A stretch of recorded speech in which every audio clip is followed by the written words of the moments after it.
ang bilang ng mga Pilipino sa Spain na tinamaan ng coronavirus disease. Sa laging handa public press briefing, sinabi ni Consul General in Spain, Adrian Elmer Cruz, na 6 din sa ating mga kababayan doon ang nasawi dahil sa COVID-19 habang 32 naman ang naka-recover.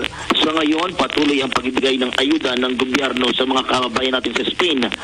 Sa katunayan, nakapagpauwi na nga aniya ang konsulado ng Pilipinas sa Spain ng 925 seafarers na mula sa Barcelona at pawang mga walang trabaho. Samantala, tuloy-tuloy din aniya ang pagproseso sa cash assistance na ibinibigay sa mga displaced Filipino migrant workers o yung DOLE ACAP program.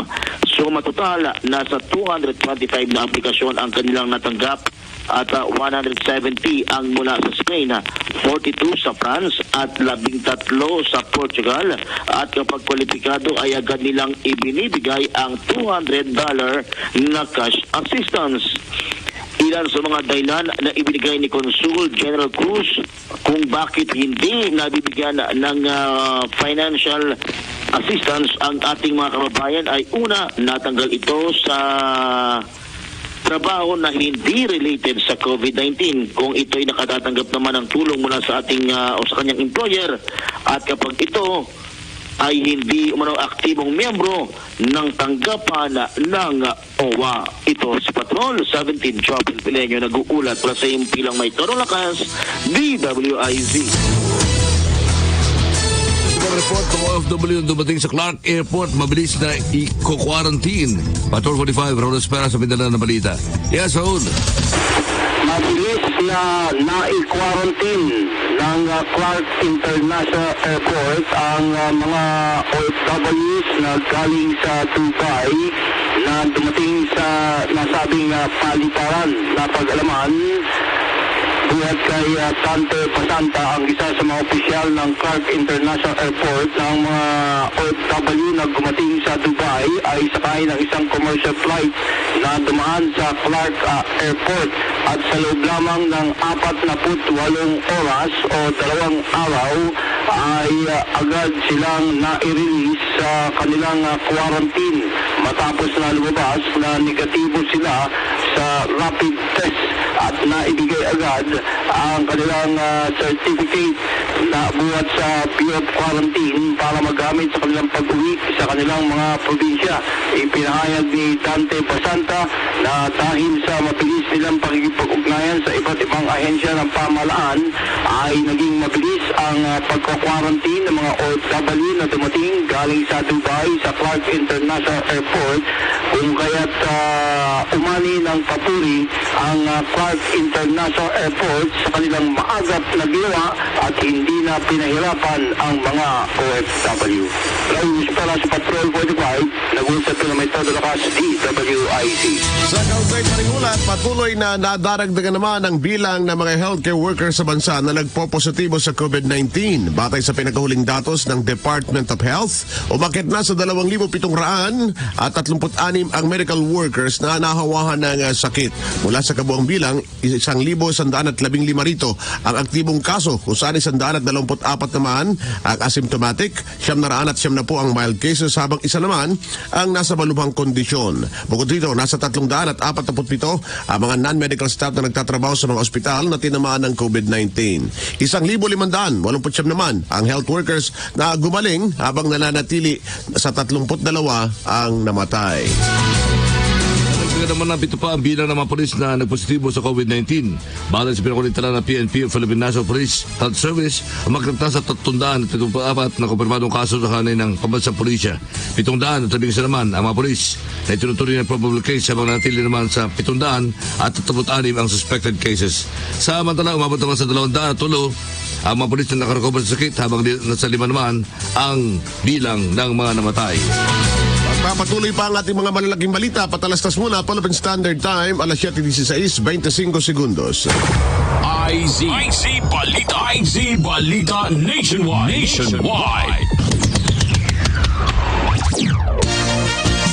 Health Protect Dialysis Clinic invites you to drop by our clinic at De La Rosa Corner, Amorsolo Street, Makati for you and your loved ones' dialysis needs. Our clinic treatment packages are at a very reasonable rates, and our clinic can accommodate walk-in patients or as per schedule.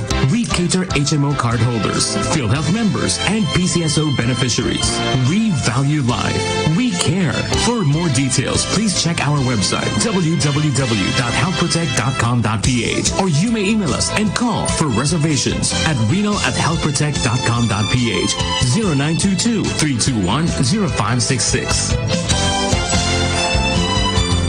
Eternal Plans is looking for individuals who will be appointed as branch managers of its Pasig, Maykawayan, Baliwag, and Iloilo branches. Male or female who has experience managing a sales organization selling pre-need plans or insurance or similar products may apply. Individuals with actual network or sales associates will have an advantage. On top of competitive salary and allowances, successful candidates has unlimited opportunity to earn. Interested applicants may send their resume at 20th floor, City State Center, 709 Shaw Boulevard, Pasig City, or email to marketing@eternalplans.net.ph. Aliu Broadcasting Corporation is looking for competent commission-based account executives with talent in creating detailed business plans to facilitate the attainment of required sales quota. The candidate must have proven experience as an account executive with excellent communication and presentation skills. Knowledge of market research, sales, and negotiating principle is an advantage. Interested applicants may send their comprehensive resume at abc.anacancino@gmail.com, or you may apply personally to our corporate office located at the 5th floor City State Center, Shaw Boulevard, Barangay Oranbo, Pasig City.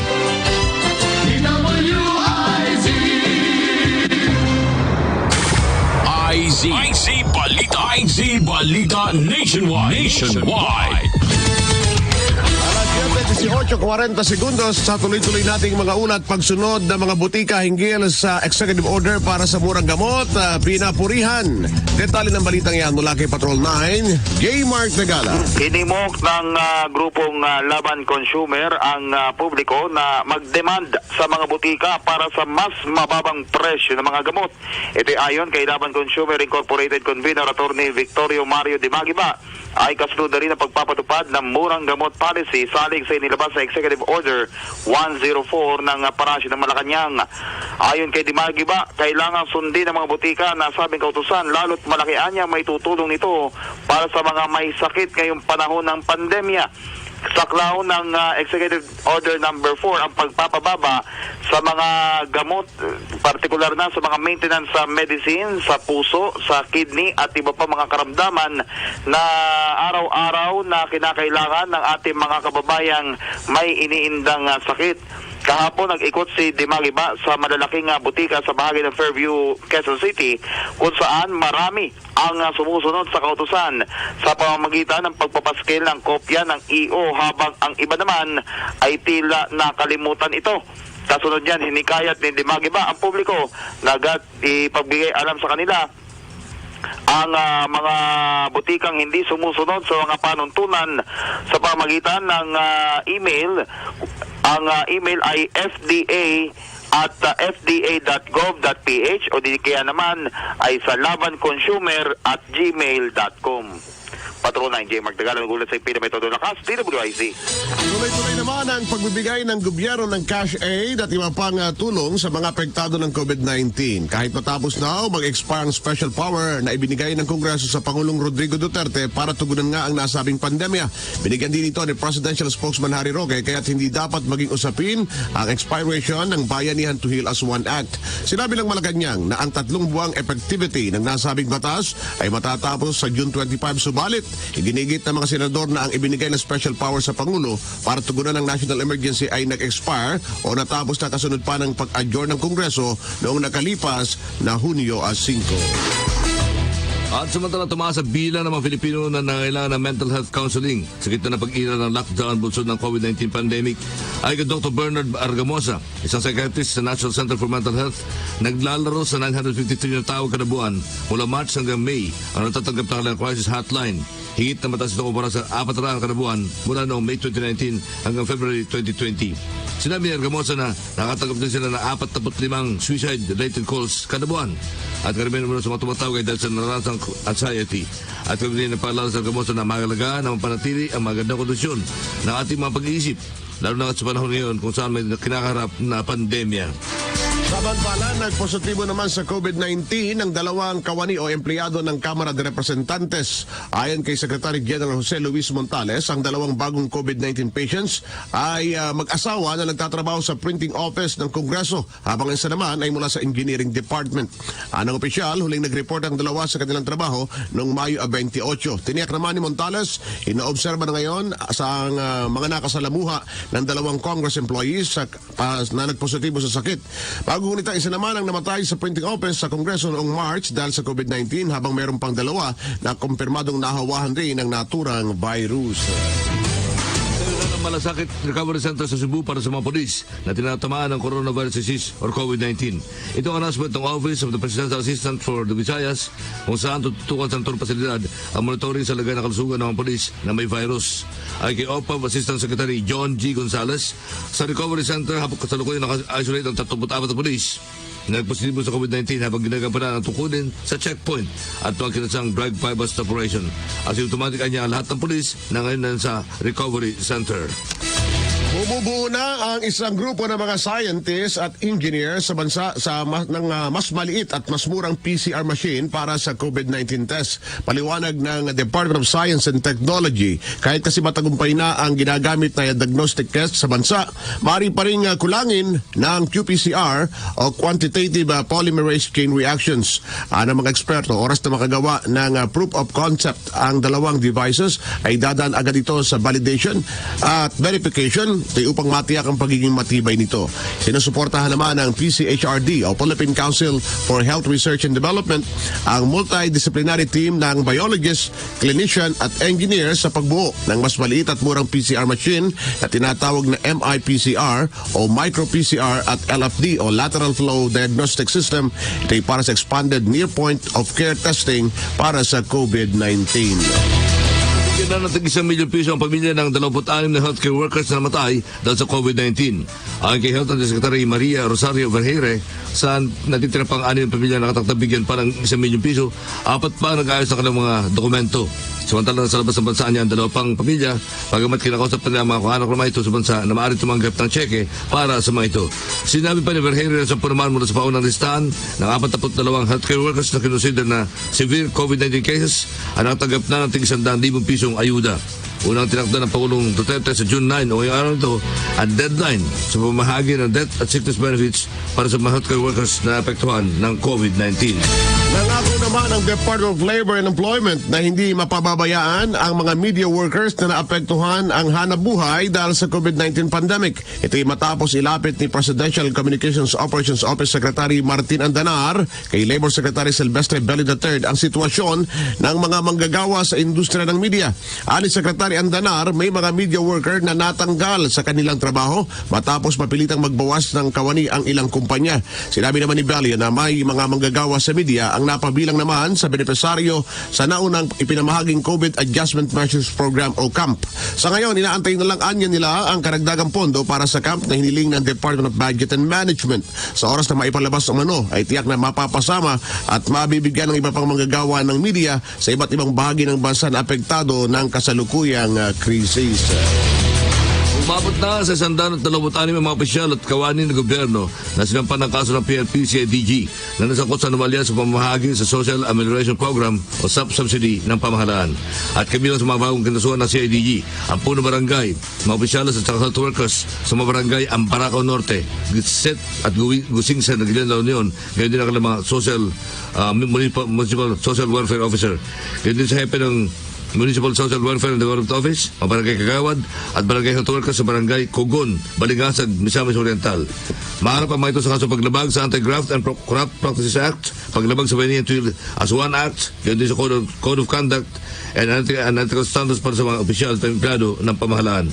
Sa kasalukuyan, naabot na sa buong 235 yung mga reklamo ang natanggap ng CIDG na ipinadalan sa 421 na mga complainants laban sa mga 600 na probable suspects. Alas 7:26, samantala sa ilang mahalagang ulat, Francis Leo Marcos, ililipat na raw ng kulungan, nakakulong pa pala ito, ayon sa NBI. Ang detalye Patrol 5, Ayayu Pangko. Ililipat na sa Manila City Jail ang negosyante at internet personality na si Francis Leo Marcos o Norman Mangusin sa tunay na buhay mula sa detention cell nito sa National Bureau of Investigation. Ayon kay NBI Cybercrime Division Chief Vic Lorenzo, nakakuha na sila ng court order para mailipat si Mangusin sa Manila City Jail kaugnay sa kasong qualified human trafficking, isang non-bailable na kaso. Bigo pa rin makalabas ng kulungan si Mangusin kahit na nakapagpiyansa na ito sa kasong paglabag sa anti-optometry law dahil sa kinapaharap na iba pang kaso tulad nitong qualified human trafficking. Nagugad ang kaso sa reklamo ng ilang Pinay na nirecruit nito para magtrabaho sa Europe, subalit pinadala sa Turkey at nasatlak bilang sex workers. Paliwanag pa ni Lorenzo, inaantay na lang nila ang schedule kung kailan maililipat si Mangusin sa Manila City Jail dahil sa umiiral na health protocol dahil sa COVID-19 pandemic. Umaasa ang NBI na sa loob ng buwang ito ay may transfer na ang nagpapakilalang super rich o bilyonaryong kamag-anak daw ng mga Marcos sa Manila City Jail. It is Patrol number 5 ay pangkunagulan sa Pilmetod at Lakas, DWIC. Pastangan ng mga polis kay Bayan Secretary General Renato Reyes sa social media, iimbestigahan ng PNP. Report ng ating Patrol 9, J. Mark Dagala. Muling nagpaalala ang pamunuan ng Philippine National Police o PNP sa kanilang mga tauhan na maging maingat at responsable sa mga pinopost sa social media. Ito ayon kay PNP Chief Police General Archie Francisco Gamboa ay kasunod na rin ng pag-alma ni bagong alyansa makabayan o Bayan Secretary General Renato Reyes hinggil sa post ng Police Regional Office 13 na anyay unprofessional at unethical. Ikinakampanya kasi sa post ng nasabing police office ang pagsuporta nito sa isinusulong na anti-terrorism bill. Ngunit ginamit ito ang larawan ni Reyes at nilagyan pa ng mga kolorete tulad ng sungay upang palabasin na masamang impluensya ang mga militante. Bagamat aminado si Gamboa na hindi pa niya nakikita ang nasabing larawan, tiniyak nito na kabilang sa na kanilang iimbestigahan maigi ang pangyayari upang mabatid kung mayroon nga bang nalabag ang kanilang mga tauhan. Sakali mapatunayan na may pagdabag nga, sinabi ng PNP Chief na tiyak mahaharap ang mga ito sa kasong administratibo at kriminal depende sa magiging bigat ng mga ihahaing ebidensya. Una rito, iginit ni Reyes na ang kailangan anyang harapin at sagutin ng pamahalaan ay ang mga bumabalot na issue na nakapaloob sa panukala ng anti-terror bill at hindi dapat ito idinadaan sa pamamahiya at paglapastangan sa isang taong may ibang paniniwala o prinsipyo. Patrol 9, J. Mark Tagala, nagulat sa Pilmetod ng Lakas, DWIZ. Magpapatuloy ang ating mga balita at ulat sa bantala. Patalastas muna Philippine Standard Time, alas 7:30 ng umaga. Ang time check na ito ay hatid sa inyo ng Eternal Plants. Your future is our concern. IZ Balita Nationwide. Ang IZ Balita Nationwide ay sambayang napapakinggan sa mga sumusunod na himpilan ng RPN Radio Philippines Network, DZRL Batak, DZKI Iriga, DYKB Bacolod, DYKC Cebu, DXKS Surigao, DXKO Cagayan de Oro, DXXX Zamboanga, DXKD Dipolo, DXKT Davao, DXDX General Santos. Mas pinalawak na pagbabalita, IZ Balita Nationwide. Patuloy na naglilingkod sa bayan. Mas todong pagbabalita. mas todong pagseserbisyo publiko. Ito ang DWIZ 882. Mas todong lakas, mas pinakinggan ng buong bansa. Palakasin ang resistensya para iwas-iwas sa sakit with proper diet and exercise. Hi, Daddy Delpin Geronimo po para sa MX3. 2 years ko nang kasama ang MX3 capsule. Ang MX3 capsule ay may clinical study na low in sodium, cholesterol, and fat-free. Tested and proven ito. Mag-MX3 araw-araw. Tunay, natural, at original. Tulad ko. Mahalagang paalala, ang MX3 capsule ay hindi gamot at hindi dapat gamiting panggamot sa anumang uri ng sakit. DWIZ 882. Maririnig saan man panig ng daigdig. Mag-livestream lamang sa www.dwiz882am.com o i-download ang official DWIZ 882 app sa Apple Store at sa Google Play Store. DWIZ 882. Mapapakinggan worldwide. Ang may plano sa buhay, may mararating na ginhawa. Mag-eternal plans ka ngayon. Eternal Plans is looking for individuals who will be appointed as branch managers of its Pasig, Maykawayan, Baliwag, and Iloilo branches. Male or female who has experience managing a sales organization selling pre-need plans or insurance or similar products may apply. Individuals with actual network or sales associates will have an advantage. On top of competitive salary and allowances, successful candidates has unlimited opportunity to earn. Interested applicants may send their resume at 20th floor, City State Center, 709 Shaw Boulevard, Pasig City, or email to marketing@eternalplans.net.ph.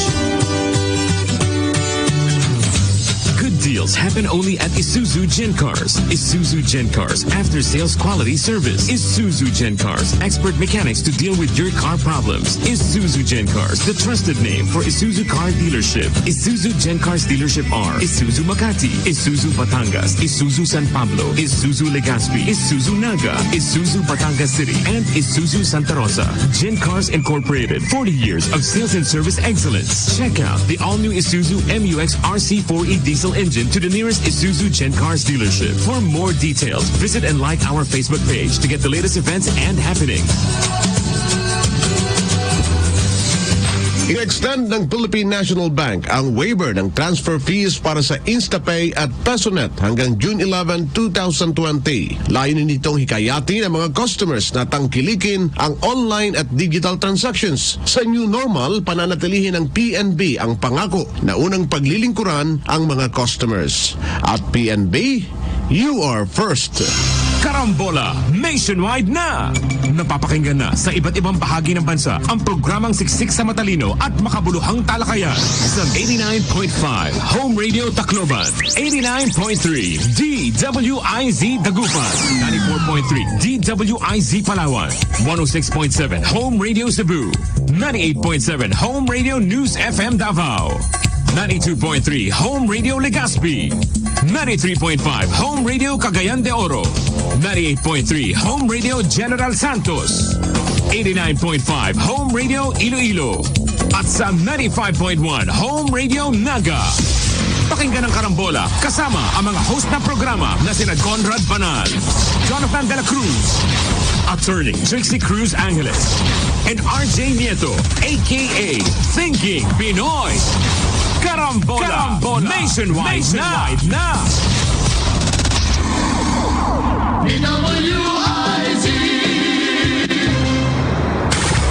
IZ Balita Nationwide. Tuloy ang ating balitaan ng 7:35. Kami pa rin ang inyong mga tinig balita. Ako si Edwin Eusebio. At Ronnie Lakay Gonzalo. Pasisimplihin ang pamahalaan ng quarantine procedure sa mga OFW, Overseas Filipino Workers. Ito'y para hindi na raw mahirapan pa at mapabilis na rin ang kanilang pag-uwi sa kanilang probinsya. Ayon kay National Task Force Against COVID-19 Chief Implementer Secretary Carlito Galvez, gagawing electronic ang proseso para maiwasan ang pagdagsaan ng mga ito sa paliparan. Paliwanag pa ni Galvez, pansamantalang mananatili ang balik OFW sa mga paliparan para isailalim sa quarantine sa loob lang ng 5 araw para hintayin ang resulta ng kanilang COVID test bago sila ihatid sa kanilang probinsya. Narito sinabi ni Galvez na mabibigyan din sila ng pagkakataon na maisaayos ang biyahe ng mga nagka-quarantine na OFW sa mga uuwian nilang lalawigan habang naghihintay ng resulta ng COVID test. Ginawa ni Galvez ang pahayag matapos makipagpulong si NTF versus COVID-19 Chairman at Defense Secretary Delpin Lorenzana sa iba't ibang ahensya ng gobyerno tulad ng Department of Tourism o DOT, Department of Transportation at Overseas Workers Welfare Administration. Samantala, kontento ang DTI o Department of Trade and Industry sa pagpapatupad ng quarantine protocols ng mga barberia at mga salon. Ito matapos sa pagsagawa ng inspeksyon sa mga opisyal ng DTI, marang payagan ang pagbubukas ng mga ito sa ilalim ng General Community Quarantine. Ayon kay USEC for Consumer Protection Ruth Castelo, partikular ng sagawa sila ng inspeksyon sa barangay Kalumpang, kung saan nakita naman nila nakasuot ng overall suit na PPE ang mga hairdresser at hindi direktang iniabot ang mga bayad at sukli sa mga customer. Napansin na niya na walang marking sa mga upuan para masunod ang mga social distancing kaya kanila ito rekomenda. Nakasuot din mo ng face mask, hindi lamang mga gupit, kundi pati mga ginugupitan sa David's Salon at Bruno's Barbershop sa Ayala Mall sa Marcos Highway. At kasabay niya, nagbabalas sa Castelo sa mga salon at barbershop na hindi sumusunod sa mga patakaran sa ilalim ng bayanihan tuyo as an one acts. At paliwanag niya bukod pa sa 10,000 piso hanggang 1 milyong piso na multa na ipapataw, maaari makulong na hanggang 2 buwan at posibleng may pasa ang sino mga salon at barbershop na lalabag sa pinatutupad ng health protocol.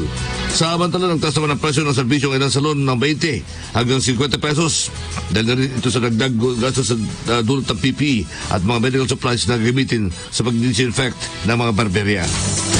Alas 7:37, tinitiyak naman ng Department of Education ang pagsunod sa direktiba ng Pangulong Rodrigo Duterte na ipagpaliban muna ang face-to-face classes hanggat walang bakuna kontra COVID-19. Sinabi ni Education Secretary Leonor Liling Briones, handa sila sa anumang hamon kaugnay sa nakatagdang pagpapatupad ng alternatibong sa pisikal na classes tulad ng online o distance learning para sa nalalapit na pasukan o school year. Binigyan din ni Briones na ang video, television, online at modular learning na may tuturing na pre-existing methods at ginagamit na ng ilang dekada ay inihahanda nilang muli at ni-update para sa taong kasalukuyan. Na balita, mayigit na 6 na milyong estudyante na nakapag-enroll sa public at private schools sa buong bansa para sa bagong school year. Ipinabatid ni Education Secretary Jor Bernas na nasa 6,415,870 ang kubong bilang na nakapag-enroll sa kindergarten, elementary, junior high school, senior high school, alternative learning system, ngayon din mga may disability o may kapansanan. Sinabi ni Bernas sa lumampas pa ang bilang ng inaasahan nilang mag-enroll sa dating school year sa unang linggo pa lamang ng buwan ito. Ang enrollment at tatagal hanggang June 30, samantalang ang tinatapag pagbukas ng klase ay sa August 24. Samantala, asahan nang magkakaroon man ng pagtataas ng tuition fee ang mga colleges and universities para makabawi daw sa kanilang inilugi dahil sa krisis bunga ng COVID-19. Ayon kay CHED Commissioner Aldrin Darilag, ang pagbaba ng enrollment sa mga darating na semester ay dahilan para mapilitan naman ang mga academic institution na magtaas ng kanilang tuition fees at iba pang bayarin. Ani Darilag, nasa 3.5 million estudyante mula sa higher education ang naapektuhan ng COVID-19 crisis. Una nito pinabatid ni CHED Chairperson Prospero de Vera na hindi kakayanin ng higher education governing body na tumanggap ng bagong merit scholars ngayong darating na school year. Ito'y dahil sa pondo mano para sa merit scholarship program ay na-reallocate para suportahan at makadagdag sa pagtugon ng gobyerno sa COVID-19 pandemic. At tutukan na naman kanya ang posibleng blended zona o State of the Nation address sa Pangulong Duterte sa susunod na buwan. Ito ay kapresidente spokesperson Harry Roque base na rin sa inilatag na health protocols kontra COVID-19. Sinabi ni Roque na maaaring maging online o sa internet na lamang gagawin talumpati Pangulo tulad ng sistema ng blended education. At ang kalimangan ng presidente nakatatang sagawa sa July 27. Sarado muna ngayong araw na ito ang punong tanggapan o head office ng Department of Labor and Employment sa Intramuros, Maynila. Ayon sa patalastas ng DOLE, alas 3 kahapon isinara ang kanilang opisina para sa regular disinfection sa buong mga pasilidad ng Department of Labor. Kaagad nito sinabi ng DOLE na hindi muna sila makatatanggap ng anumang tawag sa kanilang DOLE hotline na 1349 habang nakasarado pa ang kanilang central office. Paglusan ng online passport application system at courtesy lane online appointment system ng Department of Foreign Affairs. Ang kay DFA Secretary Bihido Dulay, layo nito na matiyak na masusunod ang lahat ng mga health protocols na pinagtutupad ng Department of Health. Sa paraan niya ito maobserba ang physical distancing at malimitahan ang mga magtutungo sa mga opisina. Sa mga nais mag-apply at mag-renew muna ng kanilang passport at ibang serbisyo, mag-fill up lamang ng online forms at bibigyan naman ito ng schedule para sa kanilang appointment. Naari mo na manumunong bayaran ang kanilang passport online at ipadeliver na naman sa kanilang bahay gamit ang mga courier services. Alas 7:41, 20 segundos, dako tayo sa mga report sa probinsya. Ronda Probinsya. Apat na residenteng nagsibalik sa probinsya sa Mindanao nagpositibo sa COVID-19. Ang update na ulat mula kay Ricklet sa Mindanao. Rick, come in. Apat na mga locally stranded individual o LCSI at overseas Filipino workers o OFW na mga asymptomatic ng coronavirus disease ang nakauwi sa dalawang probinsya sa Lanao nitong Biyernes. Sa Lanao del Sur, sinabi ni Dr. Salimar Raki Inhipi ng Amay Pakpak Medical Center na ang dalawang babaeng individual ay nagpositibo sa swab test na tinunan sa isolation facility sa barangay sa Kunsungan, Marawi City. Sinabi ni Lanao del Sur Governor Mamintal Adjong Jr. naman, chairman ng Provincial Interagency Task Force on COVID-19 na ang dalawang LSI mula sa Laguna at Metro Manila sakay ng eroplano na dumating sa magkahiwalay sa Lagindingan Airport sa Misamis Oriental nitong June 3 at June 5. Sinabi ni Adjong na nasa strict isolation sa kanilang provincial Ligtas COVID-19 Center Quarantine Facility ang dalawa. Sila ay mga asymptomatic at pinaalagaan na ng Department of Health habang ginagawa ang contact tracing. Nasa 488 ang bilang na mga individual ang binigyan ng rapid diagnostic test na bago nga dating ng mga LSI at OFW na tumugon sa programa ng pamahalaan na palit siya. Siniguro ng provincial IATF na pinagbubutingan nila ang kanilang ginagawa sa komunidad sa transmission ng COVID-19. Nanawagan ito sa mga pamilya at kaibigan sa probinsya at Marawi na manatili sa bahay para mas mababa ang chance na paglaganap ng at mag-observe ng physical distancing kung lalabas para sa mahalagang gawain o essential care na susunod sa naitatag ng health protocols. Sa Lanao del Norte, kinumpirma ng Incident Management Team ang mga nagpositibo na mga bumalik sa OFW at LSI mula sa Manila na kanilang ginawa ang reverse transcription polymerase chain o RT-PCR test. Ang dalawang individual na nagpositibo sa coronavirus ay nasa Kapatagan Provincial Hospital, anig sa isolation facility ayon kay Lyndon Kalika, ang IMT Incident Commander. Sinabi nito na isa sa mga pasyente ay galing sa Manila na isang LSI at residente sa bayan ng Linamon ay hindi na ikala ang kanyang pagdating at hindi nakipag-coordinate sa health protocol ng probinsya na ikinabaka ng mga residente. Ang nabanggit na individual ay nakarating sa quarantine checkpoint on June 4 ng gabi mula sa Lagindingan Airport na sumakay mula sa Lagindingan kasama din ang isa pang LSI. Ayon sa Lanao del Norte State Provincial Health Office, ang report ang pasyente ay isinailalim sa rapid test sa Manila. Tinanggap ng IPHO ang positive test result noong June 5. Pinaalam kaagad ng local government unit sa pamilya kung saan nakatira ang dalawang LSI na kailangan dalhin sila sa isolation facility. Ang Lanao del Sur tumanggap ng karagdagang 124 na LSI at OFW na dumating sa probinsya nitong Sabado ng hapon sa Lagindingan Airport sa kanyang isang chartered flight.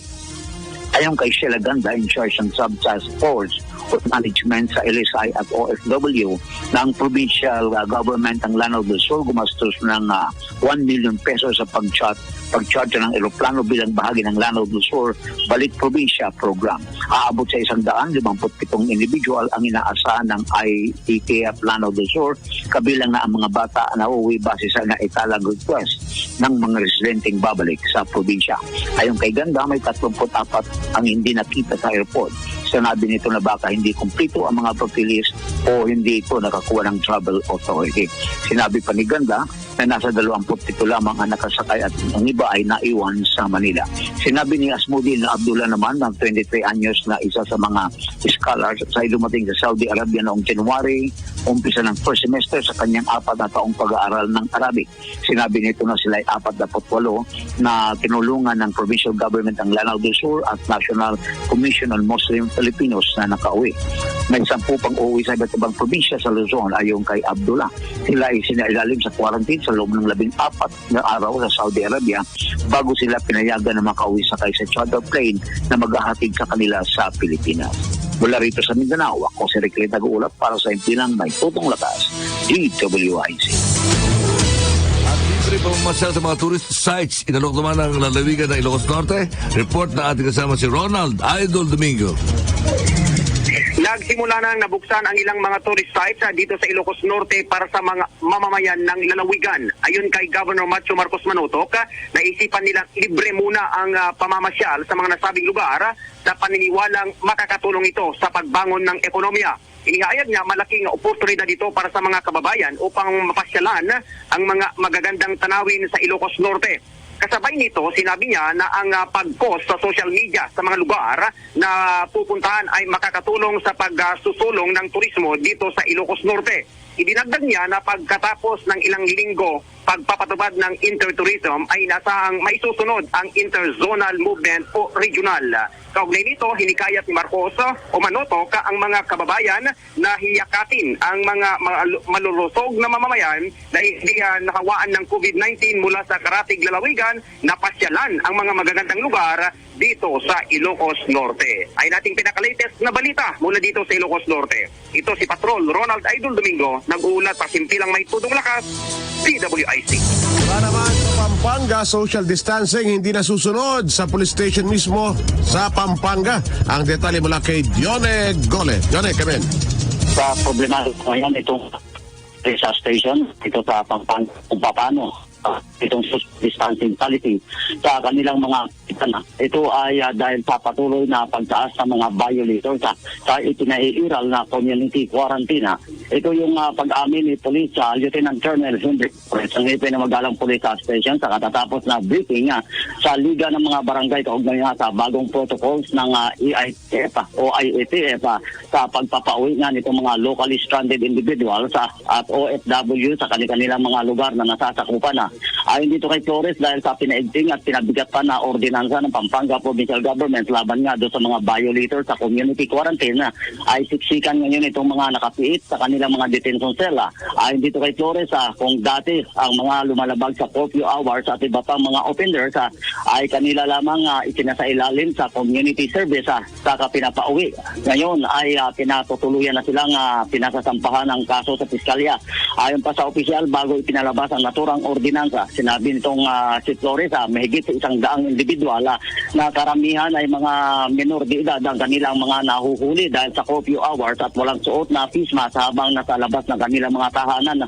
Kaugnay nito, hiling ng pulisya sa lokal na pamalaan na maglagay ng isolation facility hindi lamang do sa mga suspected COVID-19 kundi maging do sa mga nahuhuli nilang violators sa ipinatutupad na community quarantine. Sa nasabing pagpupulong, pinapayagan na itong mga taong naipit sa lockdown sa kanilang mga lugar na nasasakupan. Kailangan lamang nilang kumuha ng medical clearance mula sa barangay, patunay na hindi sila nagkasintomas ng COVID-19. Kailangan din muna itong masertipikahan ng local health office at local police bago sila payagan makapagbiyahe patungo sa kanilang mga probinsya.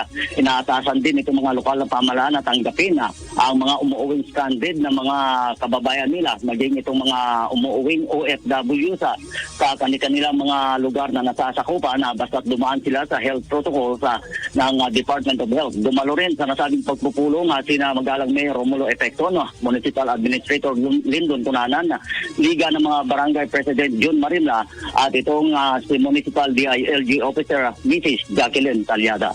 Wala dito sa bayan ng Magalang, Pampanga, ito si Johnny Gole, Central Luzon Patrol.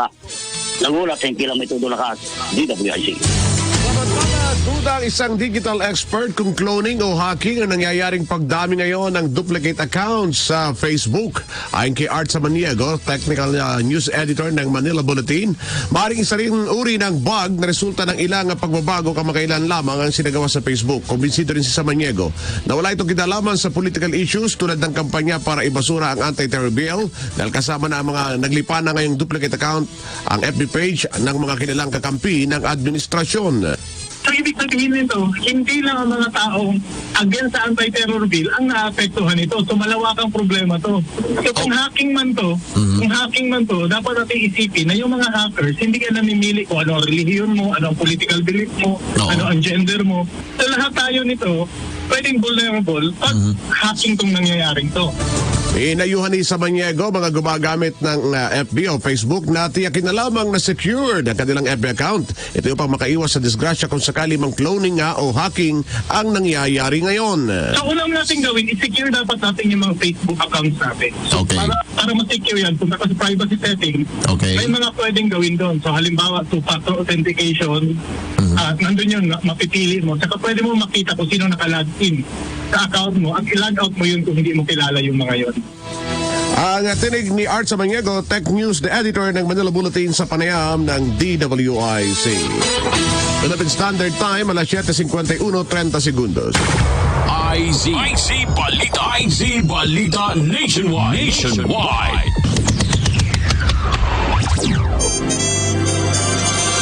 Explore the wonderful beaches and places in Palawan with City State Asturias Hotel. At City State Asturias Hotel, we assist you to make your stay truly one of the best adventure. Enjoy the famous underground river and go on the Honda Bay Island hopping tour. What about having a wonderful dinner buffet surrounded by fireflies? Or check in at the famous Crocodile Farm. At City State Asturias Hotel, we bring you the wonders of Palawan. Call us at 251-5983 or check us at our Facebook page, City State Asturias Hotel Palawan. Let us help you make your Palawan adventure one of the best. Good deals happen only at Isuzu Gen Cars. Isuzu Gen Cars after sales quality service. Isuzu Gen Cars, expert mechanics to deal with your car problems. Isuzu Gen Cars, the trusted name for Isuzu car dealership. Isuzu Gen Cars dealership are Isuzu Makati, Isuzu Batangas, Isuzu San Pablo, Isuzu Legazpi, Isuzu Naga, Isuzu Batangas City, and Isuzu Santa Rosa. Gen Cars Incorporated, 40 years of sales and service excellence. Check out the all-new Isuzu MUX RC4E diesel engine to the nearest Isuzu Gen Cars dealership. For more details, visit and like our Facebook page to get the latest events and happenings.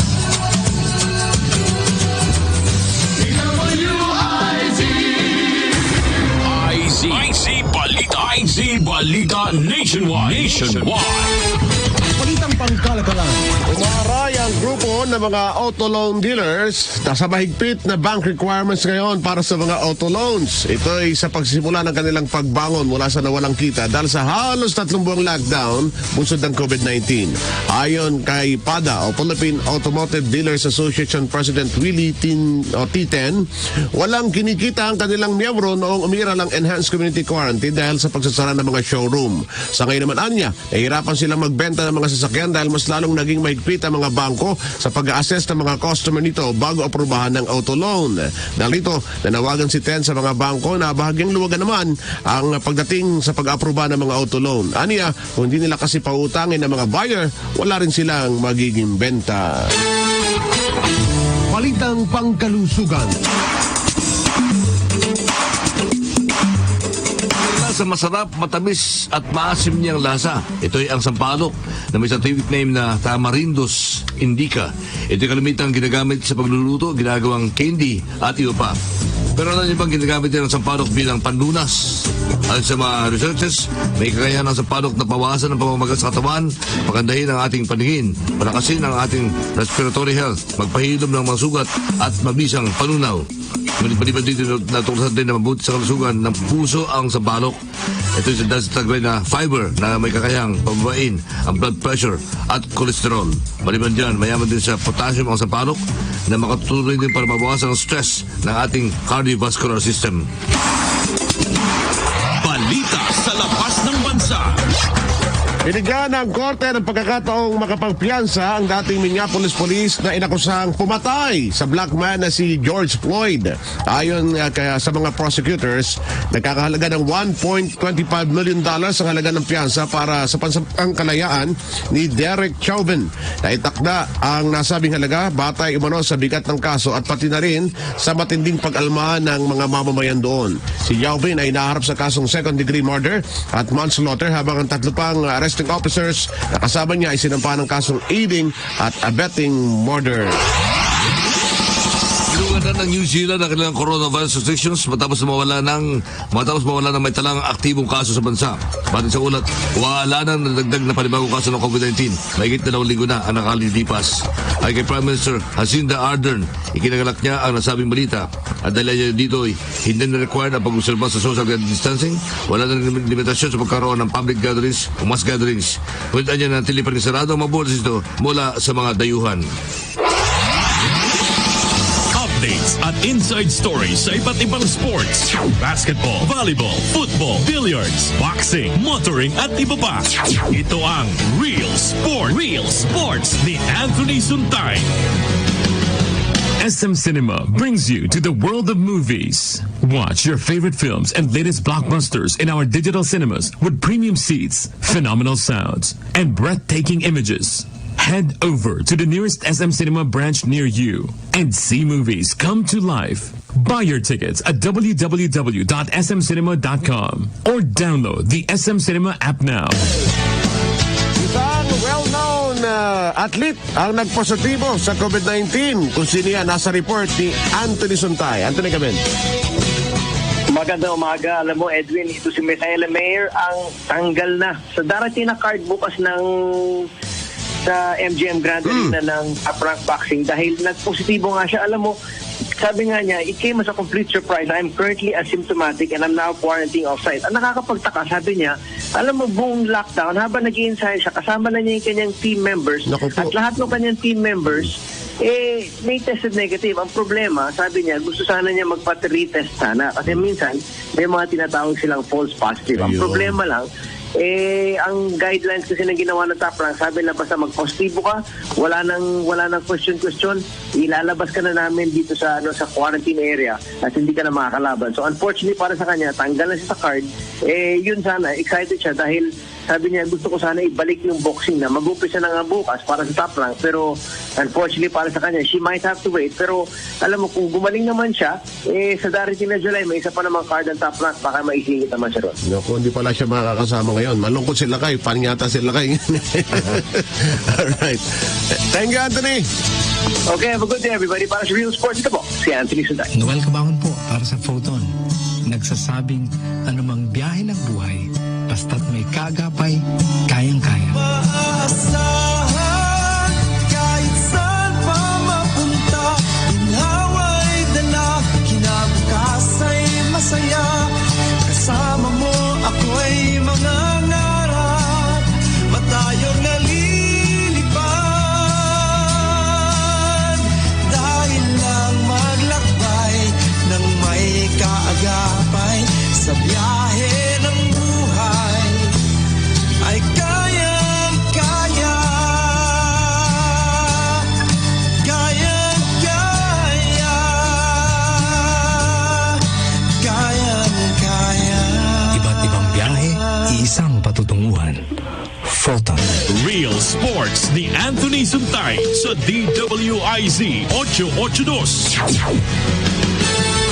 At sumayo mga kaibigan ang isa pang edisyon ng IC Balita Nationwide dito sa DWIC. May todong lakas, tapat na serbisyo at komentaryo numero 1. Alam po na Engineer Winner Contino ng ating mga nakatuwang sa News Center, social media, reportorial team sa Metro Manila Talawigan. Kami muli ang inyong naging tagapagbalita ko si Edwin Eusebio. Hanggang bukas, Rolly Gonzalo po. Susunod na ang karambola sa DWIC. IZ Balita Nationwide.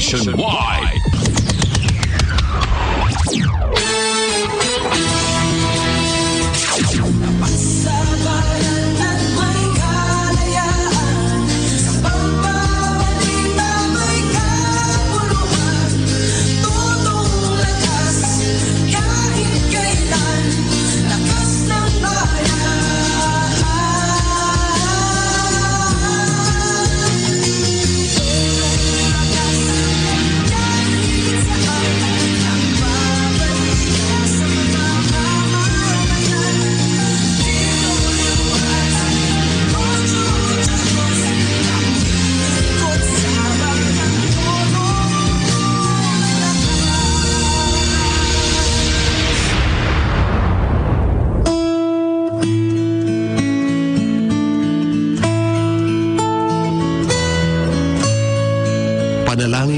para sa kapayapaan.